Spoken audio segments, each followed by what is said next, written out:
Bienvenue dans la 3e saison du podcast des coureurs motivés. Viens partager ta bonne humeur et booster ta motivation un dimanche sur 2 avec Julien, un passionné de course à pied, certifié en préparation mentale et des experts qui pratiquent ce sport au quotidien.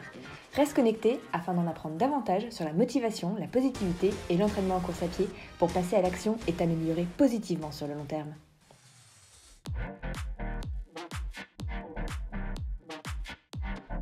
Salut, c'est Julien et c'est vraiment un grand plaisir de te retrouver dans ce 36e épisode du podcast des coureurs motivés. Alors, est-ce que ça t'est déjà arrivé de te demander si tu étais capable de te lancer sur marathon ou sur une longue distance ? Est-ce trop tôt ou pas ? Aujourd'hui, j'ai justement envie de te faire un bilan de mon 2e marathon que j'ai couru il y a une semaine. Donc en fait concrètement dans cet épisode j'ai très envie de te faire un retour d'expérience sur mes 2 marathons, les leçons que j'en ai tirées, ce que j'ai appliqué pour progresser, comment j'ai fait pour finalement bien récupérer efficacement et les conseils que je peux te donner à ce sujet pour que tu puisses finalement prendre tes propres décisions et savoir plus facilement quoi faire si tu te questionnes à propos du marathon ou du fait de te lancer sur une longue distance. Si tu découvres le podcast avec l'épisode d'aujourd'hui, sache que mon but premier en tant que préparateur mental certifié est de t'aider à trouver ou à retrouver la motivation et de te partager des conseils pour te permettre de progresser sur le long terme en course à pied afin que tu te rapproches de l'objectif qui te tient le plus à cœur. Avant que l'on rentre dans le cœur du sujet d'aujourd'hui, voyons ensemble la structure de l'épisode en 5 parties pour que tu saches de quoi on va parler point après point. Alors la première partie, ce sera les remerciements. Je vais garder les bonnes habitudes et je commencerai par remercier toutes les personnes qui m'ont envoyé des messages, qui ont aimé le contenu ou avec qui j'ai pu échanger depuis le dernier épisode. En deuxième partie, on verra certains de vos messages justement, donc j'en ai sélectionné quelques-uns et on les verra ensemble. En troisième partie, ce sera les activités en cours de mon côté et je te toucherai un mot à propos de la prochaine CVCM. Et en quatrième partie, là ce sera le cœur de l'épisode où l'on abordera justement mon retour d'expérience sur mes 2 marathons. Et la 5e partie, ce sera la synthèse. Je te résumerai l'essentiel à retenir pour que tu puisses passer à l'action. Et maintenant, je pense que tu as l'habitude. Si tu veux directement débuter avec le sujet du jour, avance simplement de quelques minutes. Voilà, si ça te convient comme programme, alors installe-toi bien confortablement parce que c'est parti. Première partie, les remerciements.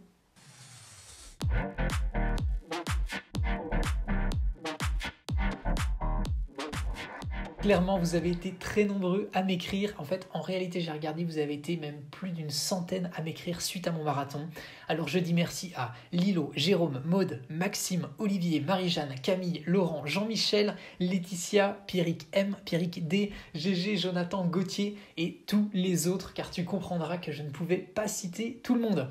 Parce que vous êtes vraiment de plus en plus nombreux à suivre le podcast et à me faire des retours. Alors vraiment, ça me fait très plaisir, très très plaisir. Merci beaucoup.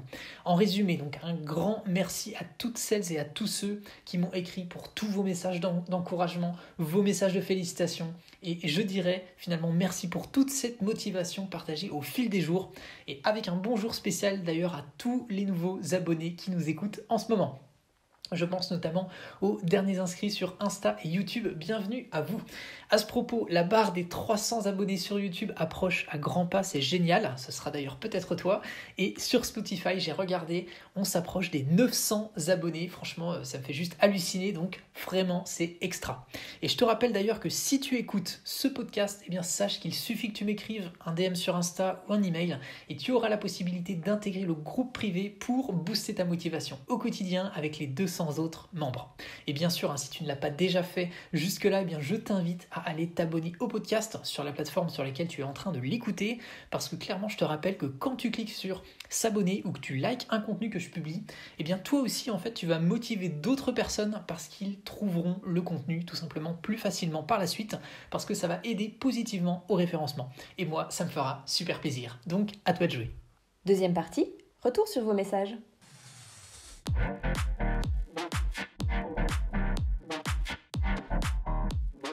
Alors on va regarder donc certains de vos messages et on va faire un retour sur le dernier épisode. Alors tout d'abord, il y a Jérôme qui m'a fait un retour sur le dernier épisode. Alors pour te resituer, j'avais interviewé Jérôme dans un précédent épisode et il nous avait détaillé l'expérience de ces 2 Ironman. Alors voilà ce qu'il dit Jérôme.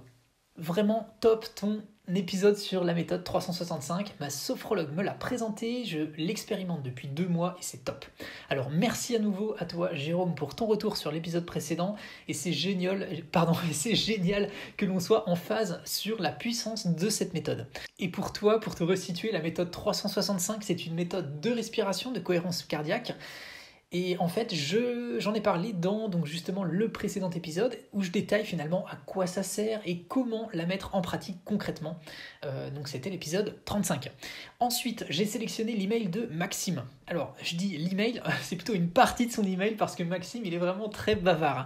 Alors, pour te resituer, en fait, Maxime, c'est le frère d'Alexandre. Et Alexandre, je l'avais interviewé à propos de son premier 100 km qu'il courait pour la bonne cause. Alors Maxime, il s'est mis quant à lui depuis quelques mois à la course à pied et il m'a dit « Salut Julien, je tenais tout d'abord à te remercier. Ce blog et tes podcasts sont hyper instructifs et m'ont permis de revoir ma conception du sport. Pour cela, un grand merci. J'ai eu une révélation aujourd'hui après avoir appliqué tes conseils suite à l'écoute du podcast sur le No Pain No Gain. Je me suis mis à la course à pied en décembre 2020 après 2 ans de bodyweight intensif sur l'application Freeletics et Goliath. D'ailleurs, encore merci pour cette révélation après des années à bûcher en no pain no gain.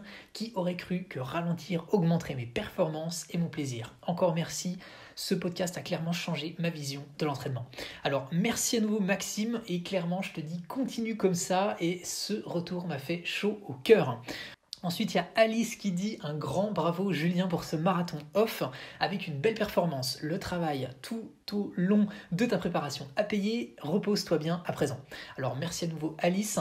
Alice d'ailleurs qui court très régulièrement très tôt le matin. Donc bravo à elle. Ensuite, il y a Lilo Run qui partage. Yes, bravo à toi, ça donne de la motivation pour le mien. Alors, à nouveau, merci pour ton message et on est de tout cœur avec toi pour ton premier marathon qui se déroulera en avril. Enfin, j'ai sélectionné le message de Clarge. Alors, j'espère que je le prononce bien puisque c'est un email qu'elle m'a écrit cette semaine en me disant « Salut Julien, merci pour tes podcasts, j'adore les écouter. Comme toi, je suis accro de la course à pied, moi depuis 23 ans. Je suis passionné langue étrangère, je viens des Pays-Bas et j'apprends le français et l'italien depuis plusieurs années.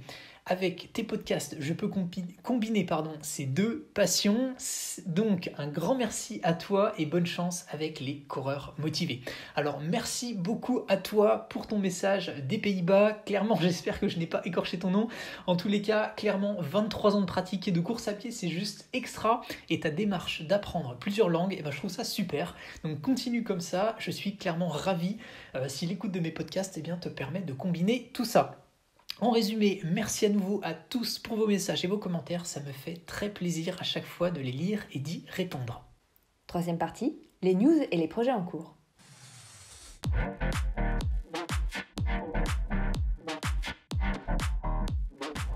Ensuite, les projets en cours. Alors, un petit mot rapide à propos de la CVCM. Alors, je sais que tu l'attends avec impatience. Clairement, j'ai envie de te dire, moi aussi.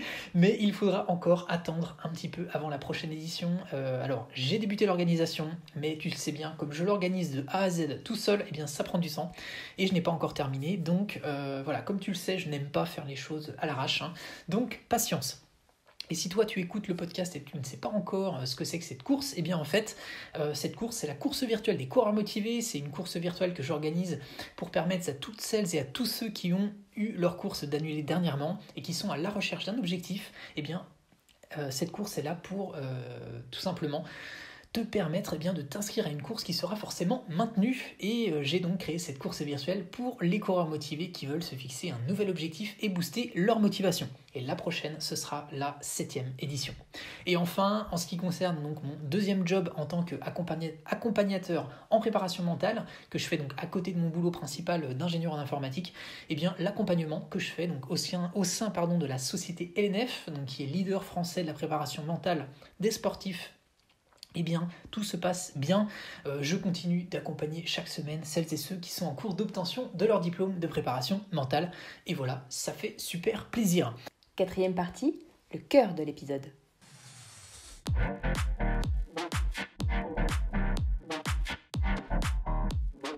Alors Alors c'est parti maintenant, le cœur de l'épisode où l'on aborde le retour de mon expérience sur mes marathons. Allez, c'est parti, après cette course introduction, on attaque. Tout d'abord, avant de te parler de mon deuxième marathon, j'aimerais revenir sur mon premier.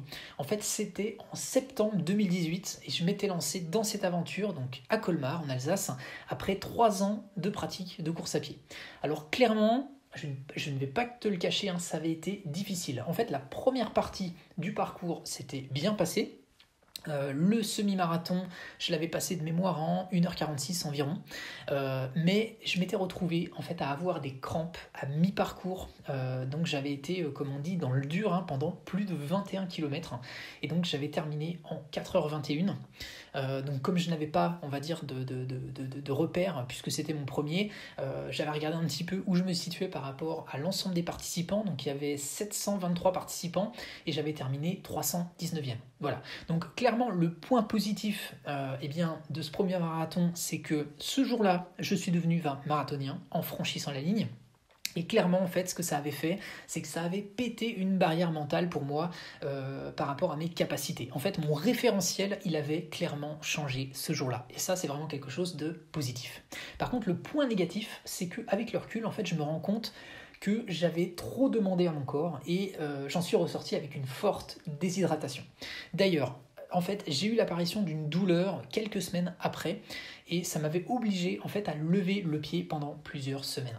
Et aussi, quelque chose qui m'est arrivé suite à ça, en fait, c'est que quelques mois après, en fait, j'ai eu des calculs rénaux, alors très probablement liés justement à cette forte déshydratation. J'avais dû même subir en fait une anesthésie générale pour régler ce problème. Et voilà, clairement, c'était ça a été quelque chose de très particulier, ce premier marathon. Mais voilà, je tenais à t'en faire part pour que tu sois au fait de ce qui peut se passer après un marathon. Et aussi, ce qu'il faut voir, c'est que pour ce marathon-là, j'étais parti sur une prépa de 8 semaines à l'époque. Et donc clairement, à l'heure actuelle, je trouve que c'était trop court. Voilà. Alors il aurait clairement fallu prévoir davantage de cycles et au moins 12 semaines de prépa, au moins. Alors avec le recul, qu'est-ce que je peux te dire ? Je suis fier en fait d'avoir réussi à courir un marathon avant mes 30 ans, voilà, ça c'est clair. Mais avec le recul, je me rends compte que je me suis lancé trop tôt. Ou tout simplement, je n'étais pas assez préparé, on va dire, physiquement et mentalement pour une telle distance.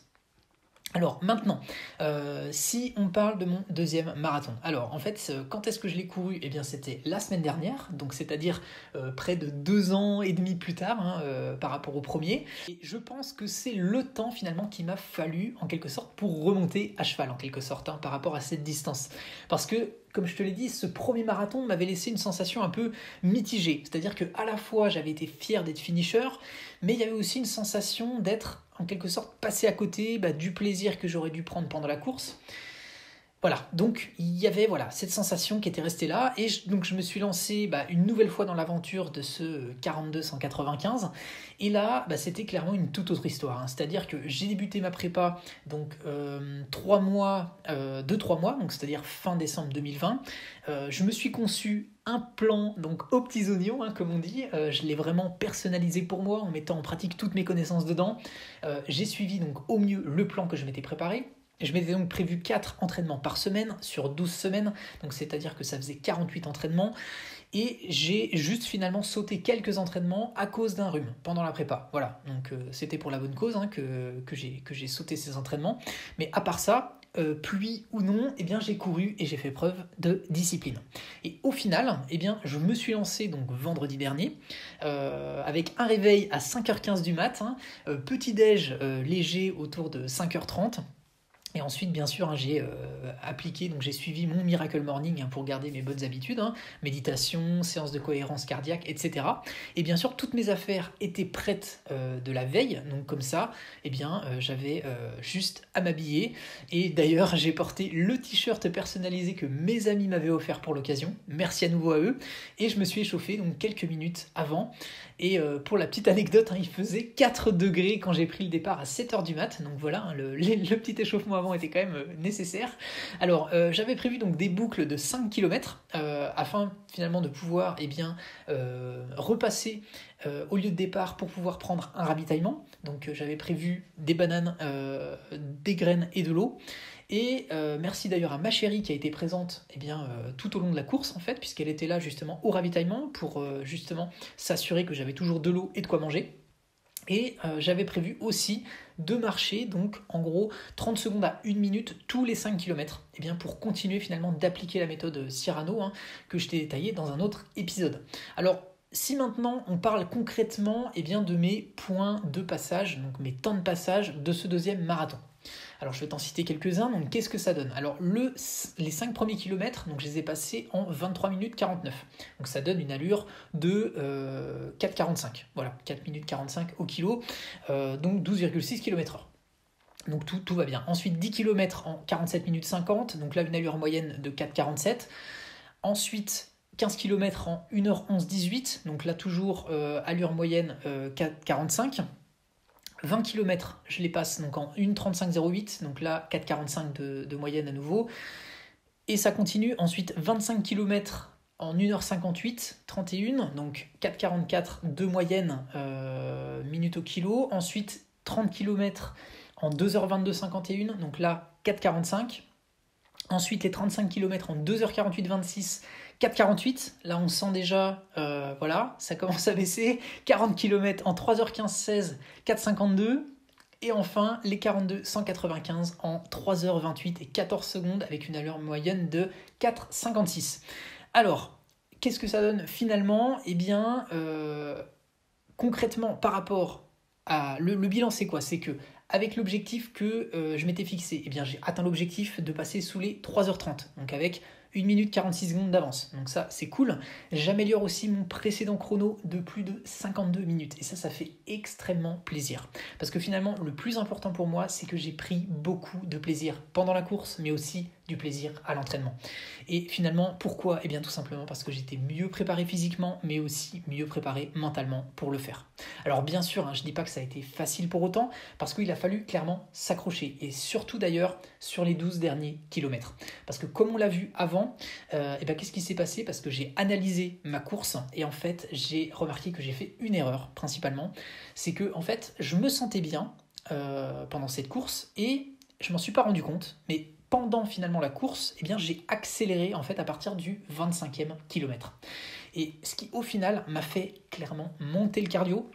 En fait, j'ai regardé, on va dire que en moyenne, j'étais autour des 60 battements par minute en moyenne. Et finalement, là, à partir du 25e, j'ai commencé à passer à 170, 175. Et finalement, cette phase-là, elle a suffi finalement pour me générer davantage d'acide lactique et aussi pour me fatiguer davantage. Et pour la suite finalement de la course, et c'est donc là que j'ai dû finalement pour les 12 derniers kilomètres, c'est là où j'ai pris finalement le moins de plaisir et où il a fallu que je m'accroche davantage. Alors la leçon que j'en tire par rapport à ça, c'est que sur une longue distance, même si on se sent bien, même si on est bien préparé, il faut toujours rester dans ses allures. Et d'ailleurs, en analysant ça de plus près, à la base, j'avais prévu et j'aurais aimé faire un negative split sur la course, c'est-à-dire courir la deuxième partie plus rapidement que la première partie. Mais en fait, ça n'a pas été le cas justement à cause de l'erreur autour du 25e kilomètre que j'ai cité avant. Si on regarde très précisément, au niveau de la première partie, j'ai fait le premier semi, donc le premier semi du parcours, je l'ai fait en 1h41 et 44 secondes, donc à 4,49 km minutes par kilomètre. Donc 12,44 km/h, donc ça c'est très bien. Par contre, après la deuxième partie du semi, je l'ai fait en 1h46, 30 secondes. Alors, ça fait pas une grande différence, mais ça fait quand même une différence de plusieurs minutes, voilà. Et ce qui fait que là, la moyenne, elle est de 5,02 minutes par kilomètre. Et donc, finalement, je suis un petit peu en dessous des 12 km/h prévus. Voilà, donc ça, c'est un constat que j'ai fait qui était lié à l'accélération au 25e kilomètre, donc du 25 au 30. J'ai accéléré progressivement du 25 au 30. Alors maintenant, j'aimerais te parler du côté des ravitaillements. Parce qu'au total, ce qui s'est passé, c'est que j'ai calculé et en fait j'ai fait 5 minutes 38 de pause pour les 8 ravitaillements, donc en cumulé. Donc ça correspond à peu près à 42 secondes de pause par ravitaillement en moyenne. Alors, je dirais que finalement, ces minutes de pause, elles ont servi quoi? À détendre mes jambes et aussi à prendre le temps de boire, de manger. Et clairement, ça n'a pas été des minutes perdues. Parce que même si j'ai pas couru pendant ces près de 6 minutes, ça m'a permis finalement d'être davantage frais pour pouvoir justement enchaîner à chaque fois les blocs de 5 km. Alors, oui, clairement, ça me laisse une marge pour optimiser ces ravitaillements à l'avenir, parce que c'est sûr que je suis convaincu qu'il y a moyen d'améliorer tout ça, hein, ça c'est sûr, mais ça a été bénéfique de prendre du temps pour marcher, pour détendre les jambes tous les 5 km, plutôt que finalement, si je fais le parallèle avec mon premier marathon, où je m'étais finalement obstiné à vraiment vouloir m'interdire au maximum de marcher. Ça, c'était une erreur. Alors, que faut-il en tirer comme leçon ? Alors, si je résume, je devrais dire, déjà, première chose, soyons humbles face au marathon. Parce que clairement, 42 km 195, c'est une sacrée distance. On ne l'apprivoise pas comme ça du jour au lendemain. Donc voilà, ça c'est clairement une première chose. Ensuite, ce que je vois d'une manière générale, c'est qu'on est tous en fait capables de courir un marathon.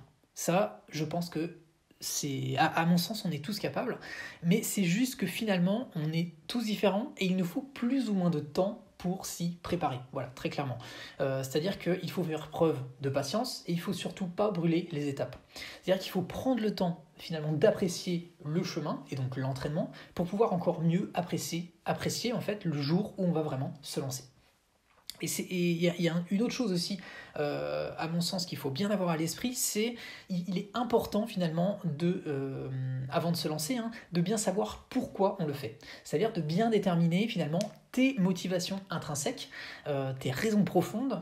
Il faut, je dirais dans l'idéal, que tu en aies plusieurs, et c'est mieux en fait d'en avoir plusieurs, parce que c'est là-dessus finalement que tu vas pouvoir te raccrocher à ça, à l'entraînement, et aussi le jour J, pour vraiment aller au bout. Ensuite, ce que je peux te dire, c'est que le temps aussi, en soi, c'est quelque chose un petit peu de secondaire, notamment sur le premier marathon. Il vaut mieux avoir à l'esprit de le faire pour les bonnes raisons, et j'aurais tendance à dire d'ailleurs, il vaut mieux éviter de le faire par exemple pour impressionner quelqu'un, par exemple. Alors bien sûr, chacun son rythme, et on est tous différents, et il faut surtout le courir à son allure. Ensuite, si maintenant tu hésites en quelque sorte à te lancer sur marathon ou sur une longue distance, notamment j'aurais tendance à dire une chose, je pense, qu'il faut avoir à l'esprit, c'est que avant de se lancer sur marathon, moi j'aurais tendance à recommander d'avoir au moins fait 5 semi-marathons avant de se lancer. Voilà, histoire d'avoir déjà une bonne pratique, une bonne base, d'être, serein par rapport à cette distance avant de se lancer. Et clairement, moi, avant mon premier marathon, j'avais très peu de semis au compteur. Alors que pour mon deuxième marathon, là, c'était clairement pas la même chose, puisque j'avais plus d'une vingtaine de semi-marathons au compteur, et aussi un trail de longue distance de plus de 50 km. Donc, c'était pas la même chose. Le corps, il était beaucoup plus prêt, et le mental aussi. Alors, sur le premier, j'aurais tendance à dire ne pas se fixer de temps, mais connaître plutôt son allure pour s'y tenir et ne pas la dépasser. Et justement, le conseil que je peux te donner par rapport à ça, pour que tu aies une idée finalement plus précise des allures auxquelles tu pourrais courir un marathon, c'est d'utiliser le calculateur que j'ai mis en ligne sur mon blog. Je te mettrai le lien en description. Et j'ai d'ailleurs vérifié. J'ai vérifié avec ce calculateur post-marathon pour voir finalement ce qui était prévu et ce que j'ai fait réellement. Alors, ce qu'il faut voir en termes de chiffres, c'est que la semaine de ma course, donc selon ma montre Garmin, j'avais mon VO2 max qui était à 60 et ma VMA finalement qui était autour des 17 km/h. Alors, ce qu'il faut savoir, c'est que d'une manière générale, les pourcentages de VMA, en fait, ils prennent en compte la VMA. Autrement dit, ce que je veux dire par là, c'est que plus un coureur, en fait, il va avoir une VMA élevée, donc une vitesse maximale aérobie élevée, plus il sera capable de tenir un pourcentage important de cette VMA lors de la course. Alors, si je reprends justement si je reprends les pourcentages qui sont en provenance du livre, donc la Bible du running de Jérôme Sordello, j'obtiens avec une VMA de 17 km/h 12,29 km/h à tenir en allure marathon en moyenne.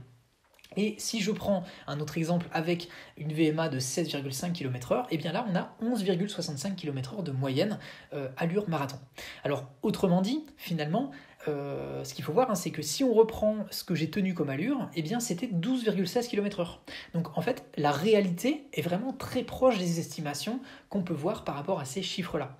Parce que si on parle vraiment de manière, on va dire en termes de pourcentage, c'est qu'avec 17 km/h de VMA, eh bien, l'allure marathon correspond en estimation à 72% de cette VMA en fait. Voilà. Donc ça c'est un premier point. Et si on prend aussi la VMA de 16,5, eh bien c'est 70% de cette VMA qui correspond à l'allure marathon. Voilà, on voit que le pourcentage est un petit peu inférieur puisque forcément la VMA est un petit peu en dessous.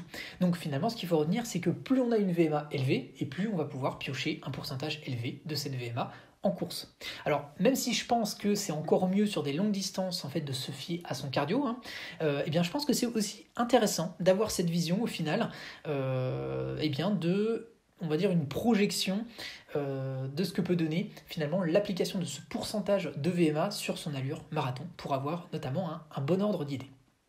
En tout cas, comme on l'a vu, pour moi c'était très révélateur de la réalité. Alors, ensuite j'ai envie de te parler récupération. Parce que vous avez été plusieurs cette semaine à me demander comment allaient mes jambes. Alors très clairement, en fait, j'ai été surpris positivement, parce que autant pour mon premier marathon, j'avais mis plusieurs jours avant de pouvoir marcher correctement, et pour la petite histoire d'ailleurs, je me rappelle que j'avais dû prendre l'ascenseur à mon boulot, c'était le lendemain de ma course, chose que je ne fais jamais, parce que comme c'est bon pour la santé de monter des marches, et bien même si j'ai des réunions et qu'il faut que je monte 10 ou 15 étages, je le fais, on va dire, avec plaisir, mais là clairement, c'était ascenseur obligé, donc ça en disait long finalement sur ce que m'avait fait le premier marathon. Mais là, suite au deuxième marathon, c'était clairement le jour et la nuit avec le premier. C'est-à-dire que le vendredi où j'ai couru le marathon, j'étais fatigué, ça c'est clair. Mais par contre, dès le samedi matin, en fait, je me suis levé et je pouvais marcher. Alors ça paraît anecdotique comme ça, mais j'ai été clairement super surpris. Et là actuellement j'enregistre cet épisode, donc on est mercredi soir. Quand tu vas l'écouter, ce sera, si c'est à sa sortie, ce sera dimanche. Donc moi là, ça fait 5 jours donc après le marathon, clairement, j'ai plus de courbatures et je marche normalement. Alors, comme si en fait j'avais pas couru de marathon, quoi. Donc c'est super surprenant. Mais justement, je voulais partager les principales astuces de récupération que j'ai mises en place et je vais te les donner là. Voilà, j'en ai cumulé plein en fait de techniques et je pense que c'est aussi ça, c'est le cumul de tout de tout ça finalement, de tout ce que j'ai appliqué qui a dû aussi jouer sur ma vitesse de récupération. Alors en résumé, après l'effort, directement, j'ai alterné en fait eau tiède, eau froide, donc type douche écossaise, donc j'en ai déjà parlé dans un autre épisode, et clairement ça c'est bénéfique pour réduire finalement les effets des douleurs musculaires, parce que ça va générer en fait une vasoconstriction, donc ça va avoir un effet finalement positif sur les vaisseaux sanguins. Donc ça c'est la première chose que j'ai faite. Ensuite j'ai porté des vêtements de compression, donc c'est-à-dire chaussettes et aussi boxers, et donc là j'ai porté ça juste après la course pendant plusieurs heures et aussi le lendemain. J'ai appliqué également le même principe. Alors après ce que j'ai également fait, c'est les séances de cohérence cardiaque, donc plusieurs fois par jour, et je l'ai fait avec un mode bien particulier. J'ai pas fait du 5-5, j'ai fait du 4-6, c'est-à-dire une inspiration plus courte que l'expiration. En fait, avec une fréquence donc de 4 secondes d'inspiration et de 6 secondes à l'expiration. Donc toujours dans ce cycle de 10 secondes. Pourquoi j'ai fait comme ça ? C'est parce que là, ça permet d'activer davantage le système nerveux parasympathique. Donc si tu veux davantage d'explications sur ce type de méthode de respiration, tu peux écouter le précédent épisode. Ensuite, en complément, j'ai fait mon principe d'hydratation chronométrée. Donc concrètement c'est quoi ? C'est que je mets en place un chrono avec des rappels pour boire régulièrement. Voilà, parce que j'ai perdu près de 3 litres d'eau pendant la course. Donc clairement, voilà, c'est super important de se réhydrater beaucoup après des distances longues. Même si on boit pendant la course, clairement c'est pas suffisant pour s'hydrater correctement. Il faut vraiment boire encore plus que d'habitude après et surtout dans les jours qui suivent. Qu'est-ce que j'ai fait également? Eh bien, j'ai fait plusieurs séances de foam roller. Donc, clairement, là, c'est pour agir en profondeur sur les muscles, pour détendre les fameux trigger points. Et clairement, ça, c'est vraiment super, super efficace. Donc, je pourrais t'en parler plus en détail si tu le souhaites de cette technique. Mais alors, vraiment, je suis super fan. Et ensuite, eh bien, qu'est-ce que j'ai fait? J'ai aussi ajouté un cycle de sommeil pour dormir davantage et encore mieux récupérer. 5e partie, la synthèse.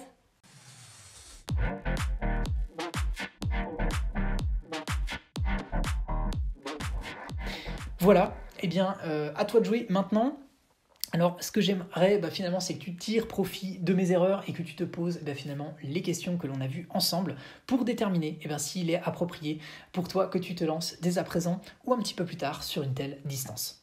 Ce que je t'invite à faire maintenant, si tu penses que cet épisode peut être utile à un ami, à toi, alors partage-lui. Et si tu as des choses à partager, toi, sur le sujet, alors les commentaires, ils sont clairement à ta disposition parce que ça m'intéresse, comme tu sais, toujours d'avoir ton avis sur le sujet. Donc si tu veux apporter des compléments, libre à toi de le faire. Et si toi, tu as aimé cet épisode, pour apporter de la visibilité au podcast et finalement pour permettre à d'autres personnes qui sont dans la même démarche que toi de le trouver plus facilement à l'avenir, je t'invite maintenant à t'abonner, à mettre un like sur l'épisode ou à mettre un commentaire sur la plateforme sur laquelle tu es en train de l'écouter. Parce que comme dit, c'est la meilleure manière pour toi de me faire savoir que le contenu que je te propose te plaît. Et si tu es vraiment motivé, alors va faire un tour sur Trustpilot pour donner ton avis. Ça s'écrit TRUSTPILOT. Donc c'est un nouveau système que j'ai mis en place pour regrouper les commentaires reçus. Comme ça, chacun peut librement poster ce qu'il souhaite.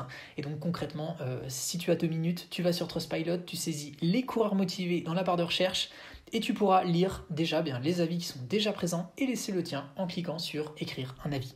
Et si tu es pressé, tu pourras juste cliquer sur le nombre d'étoiles qui reflète pour toi ce que tu as pensé du contenu et j'espère bien sûr que ce sera un 5 étoiles. C'est toujours un plaisir pour moi de lire tes commentaires et d'avoir tes retours pour continuer de m'améliorer dans le contenu proposé.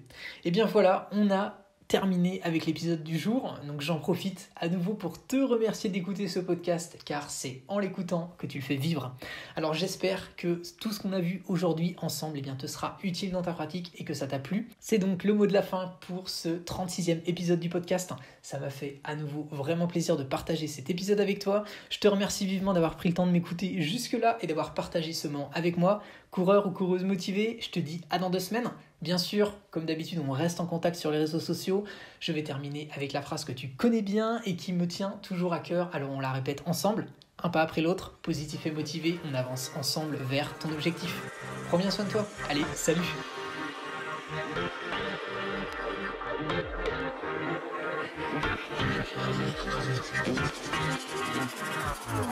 Oh.